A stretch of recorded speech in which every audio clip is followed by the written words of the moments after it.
श्रीमद्रामायणे वाल्मीकीये आदिकाव्ये युद्धकाण्डे त्रयोविंशः सर्गः।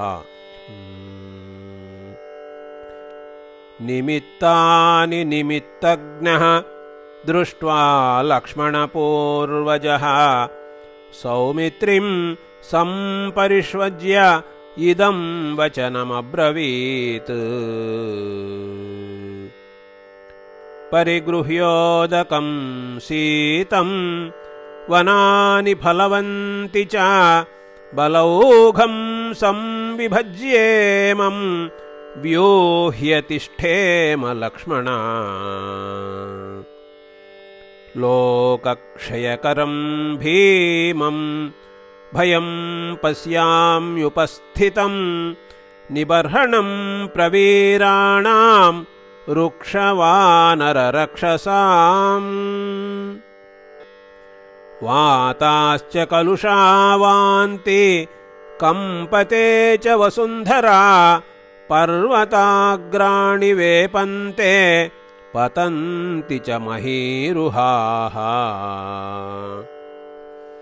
मेघाः क्रव्यादसङ्काशाः परुषाः परुषस्वनाः क्रूराः क्रूरं प्रवर्षन्ति मिश्रं शोणितबिन्दुभिः। रक्तचन्दनसङ्काशा सन्ध्या परमदारुणा ज्वलतः प्रपतत्येतत् आदित्यादग्निमण्डलम्। दीनादीनस्वराः क्रूराः सर्वतो मृगपक्षिणः प्रत्यादित्यं विनर्दन्ति जनयन्तो महद्भयम्। रजन्याम् अप्रकाशस्तु सन्तापयति चन्द्रमाः कृष्णरक्तांशुपर्यन्तः लोकक्षय इवोदितः। हरस्वो रूक्षो प्रशस्तश्च परिवेशः सुलोहितः आदित्ये विमले नीलं लक्ष्मण दृश्यते।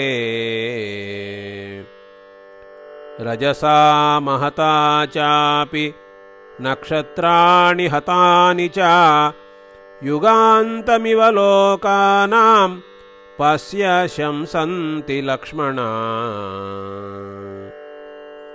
काकाः स्येनास्तथा गृध्राः नीचैः परिपतन्ति च शिवाश्चाप्यशिवान्नादान् नदन्ति सुमहाभयान्। शैलैः शूलैश्च खड्गैश्च विसृष्टैः कपिराक्षसैः भविष्यत्यावृता भूमिः मांसशोणितकर्दमा।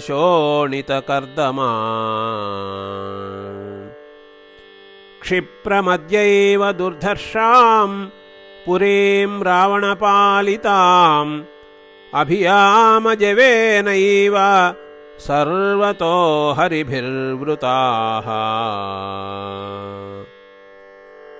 इत्येवमुक्त्वा धर्मात्मा धन्वी सङ्ग्रामहर्षणः प्रतस्थे पुरतो रामः लङ्काम् अभिमुखो विभुः।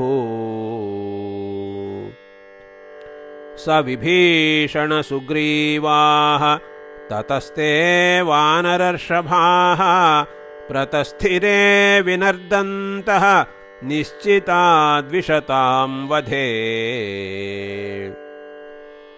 राघवस्य प्रियार्थं तु धृतानां वीर्यशालिनां हरीणां कर्मचेष्टाभिः तुतोष रघुनन्दनः।